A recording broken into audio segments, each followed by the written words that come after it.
नमस्कार दोस्तों, भारत शिक्षा में आप सभी का स्वागत है। आज हम एडमिनिस्ट्रेटिव लॉ के एक और टॉपिक के बारे में बात करेंगे जो कि बहुत इम्पॉर्टेंट है, जिसका नाम है रूल ऑफ लॉ।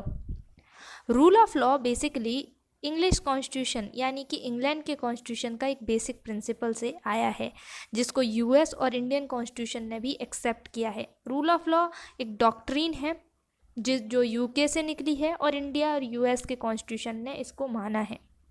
जितना भी एडमिनिस्ट्रेटिव लॉ है उसका base he rule of law की डॉक्ट्रिन है।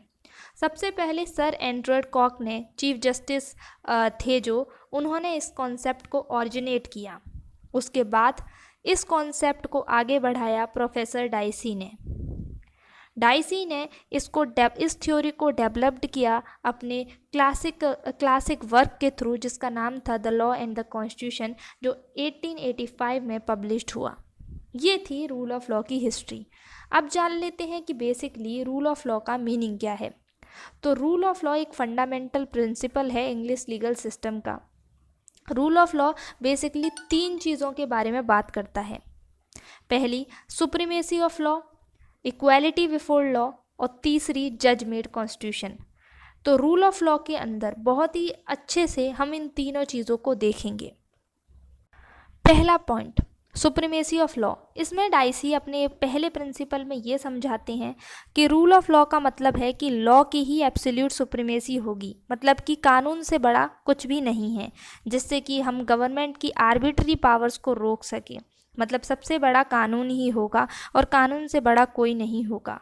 उनके अनुसार जो एक हैं कि किसी भी इंसान को आप जब तक अरेस्ट नहीं करोगे, पनिश नहीं करोगे, जब तक कि उसने कोई लॉ ना तोड़ा हो, जब तक कि वो किसी कानून के खिलाफ ना गया हो।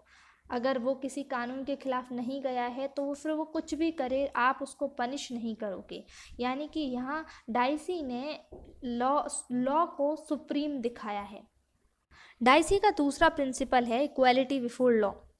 अपने सेकंड प्रिंसिपल में, जो कि इक्वालिटी बिफोर लॉ है, जो इंडियन कॉन्स्टिट्यूशन आर्टिकल 14 में भी इक्वालिटी बिफोर लॉ और equal protection of law, 2 concept की बात करते हैं, तो डाइसी ने यहाँ पर दूसरा प्रिंसिपल बताया है इक्वालिटी बिफोर लॉ।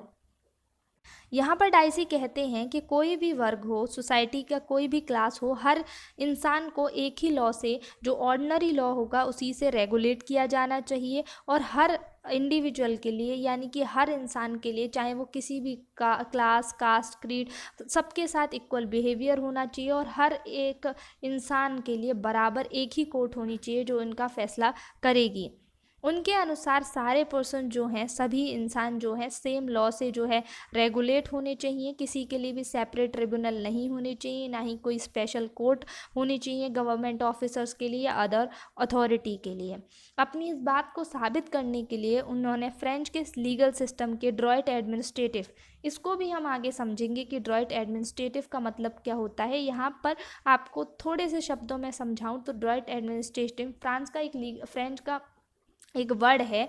फ्रांस में एक लीगल सिस्टम चलता है जहाँ पर ऑफिसर्स के लिए कोर्ट्स जो हैं उनके केसेस को संभालने के लिए अलग होती हैं, और जो सिटीज़न हैं, कॉमन इंडिविजुअल्स हैं, उनके लिए अलग कोर्ट होती हैं। तो इसी को डाइसी ने क्रिटिसाइज़ किया है कि ऐसा नहीं होना चाहिए, इक्वल कोर्ट होनी चाहिए, चाहे वो गवर्नमेंट का ऑफिसर हो, चाहे वो कॉमन मैन हो, तो हर किसी के लिए इक्वल कोर्ट्स होनी चाहिए।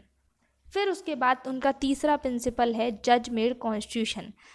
यहाँ इंग्लैंड में जज मेड कॉन्स्टिट्यूशन को इतना ज़्यादा महत्व तो इसलिए दिया गया है, जैसा कि आपको पता होगा इंग्लैंड में अनरिटन कॉन्स्टिट्यूशन है।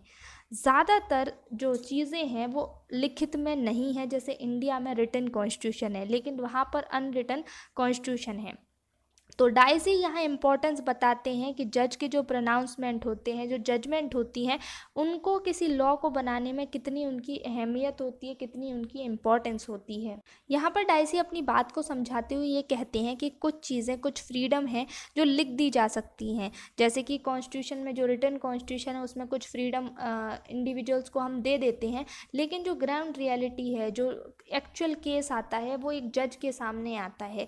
उस एक्चुअल केस पर जब वो कोई फैसला लेता है तो वो एक लॉ बनता है, एक रियल लॉ बनता है। इसलिए उन्होंने जुडिशल डिसीजन को इम्पोर्टेंस दी है कि जो एक्चुअल पार्टीज़ के बीच का इशू है उससे जो लॉ निकल के आया है वो एक इम्पॉर्टेंट रूल ऑफ लॉ का एक इम्पॉर्टेंट पार्ट है।